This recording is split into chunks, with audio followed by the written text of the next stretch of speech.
Welcome to 13. Let's go. Last week we talked about Massachusetts Uber Lyft drivers and the deal they've made. I'm going to summarize that here real quickly. I do want to say, remember, please leave all comments in the comments below. I reply to every one of them.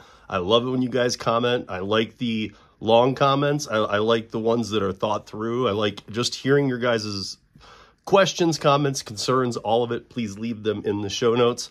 And also next week, doing a piece on DoorDash that I'm already working on, that if you are a DoorDash Dasher, you will not want to miss. So 13 next Saturday. I'm already working on it, and it's something you guys won't want to miss, for real.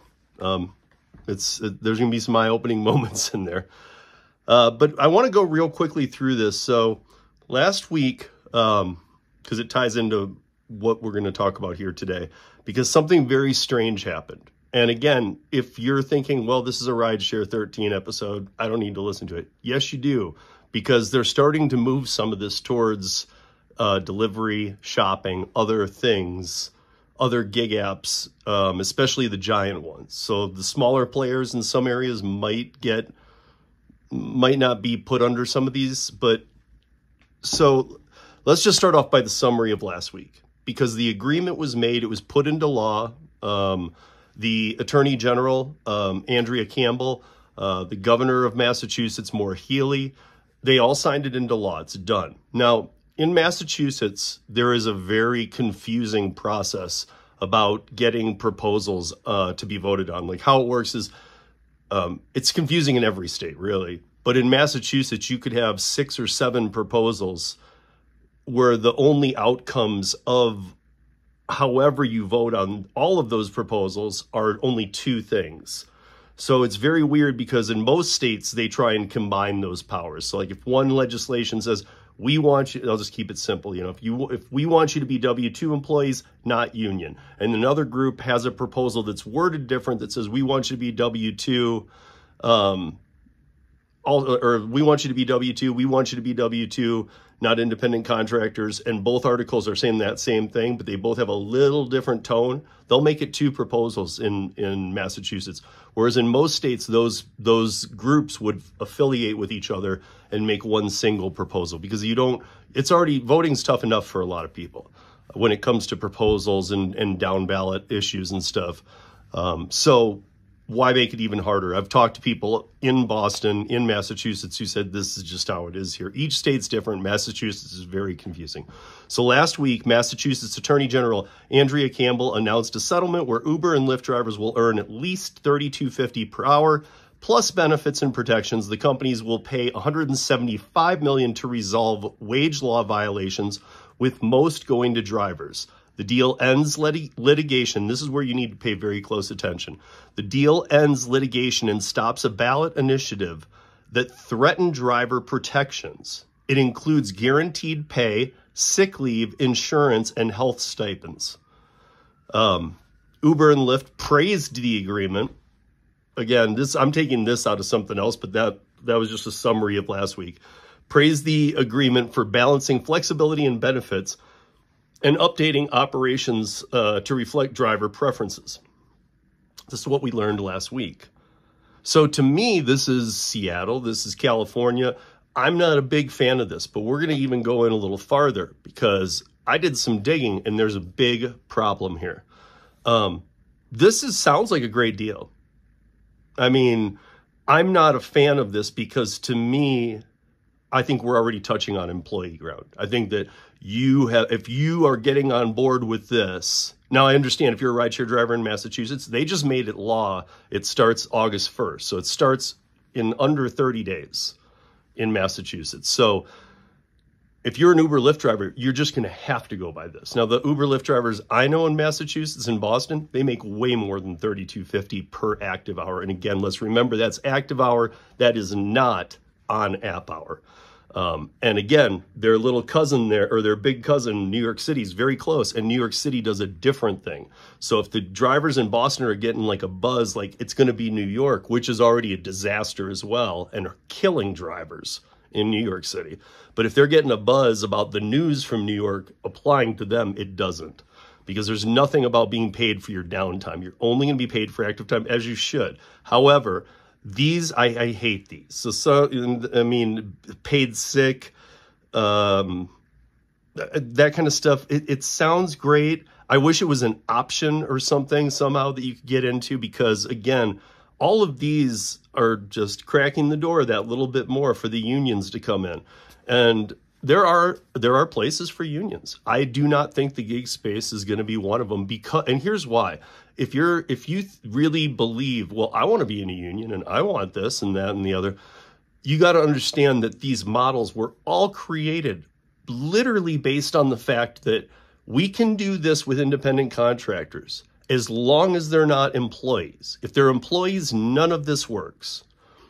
So, I mean, take it how you will, but that is what it is. That's how flex time is afforded. That's how all this works. And we're this close to, like, there's no, I mean, we're in some areas, even this, I feel like this is like an agreement you'd make for an employee, not a proposal you'd accept or a pitch you'd make as an independent contractor. This is sounding like W-2 work. But for those that still think, well, yeah, I mean, I'm gonna take it. I'm gonna take it as a win and just go with it, because it says $32.50 minimum wage per active time. So at least I can still earn more. We know what they do. They raise the prices, less customers, more drivers. Just in the end, everybody can play their angles, but let's give it look, it's going into effect August 1st. Let's give it 2 months. I mean, even more than that too, but in 2 months, 60 days after it starts, let's have a real discussion about how it's going with drivers in Boston. We'll make that happen. I'll facilitate that. But today I published an article that I wrote on uberlyftdrivers.com. I will put the link in, but it's from today. It's from July 7th. You'll see it on there. It's today's posted article. And I'm just going to read it to you here real quick, because it's my summary of all the things I dug up that you guys should know, because there's some conflict here with what Massachusetts did last week and the laws they put in, and even the AG, as you'll hear, who got those deals into place with Uber and Lyft, is supporting this. Let's go through it and then see what we got left for time. So Uber and Lyft drivers, supported by union leaders, are rallying behind a fall ballot measure that would grant them the right to collectively bargain. Etch that in. Leave your comments as we go. This initiative comes on the heels of a recent legal settlement where Uber and Lyft agreed to raise driver wages and introduce new benefits, resolving a long-standing lawsuit. Despite initial optimism for a legal solution or a legislative solution, organizers faced a deadline and decided to pursue the ballot measure after lawmakers took no action. The Drivers Demanded Justice Coalition, backed by labor groups, successfully filed voter signatures to secure a spot on the ballot. This is very important, so stick with me. They argue that while the settlement secured by Attorney General Andrea Campbell is a positive step, it guarantees drivers a minimum hourly wage of $32.50. Again, they don't say it, but that's active time, paid sick leave, and access to health benefits. It falls short of addressing broader concerns about driver rights and job security. Again, driver rights is one thing. Job security is not a word that should be put, again, another thing that should not be in the landscape conversation of independent contractors. It just shouldn't. Job security? There isn't job security at a W-2, and you're making this a W-2. Let's just be real. But during a rally outside the Secretary of State's office, drivers expressed appreciation for the wage increase, but emphasized the need for collective bargaining. Again, note this. Comment below. For collective bargaining rights to have a say in their working conditions and future. They believe unionization is essential as the gig economy evolves rapidly, impacting their livelihoods directly. Unionization is essential.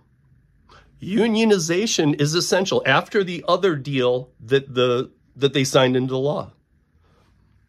I mean, I'm just going to point this out before I finish this, that literally, if it's essential, if you put unionization into the model on top of everything else, do you think Uber and Lyft are, I'm going to put it point blank, do you think they're staying in Boston, in Massachusetts? They're gone. It's a huge market, Boston, but they're gone. They already made this agreement. If you guys are going to shove a ballot down their throat about unions, they're gone. So the ballot measure, which will be the only driver-related question on the fall ballot. So again, they've removed the other 6 that we were kind of talking about by making the agreement they made. Once they made that agreement, they put this ballot initiative on for unionization.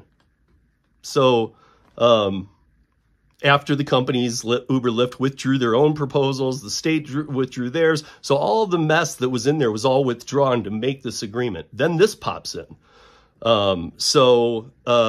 Attorney General Campbell has endorsed the unionization proposal. This blows my mind. So she's on board. She makes the deal with Uber and Lyft. It's an election year.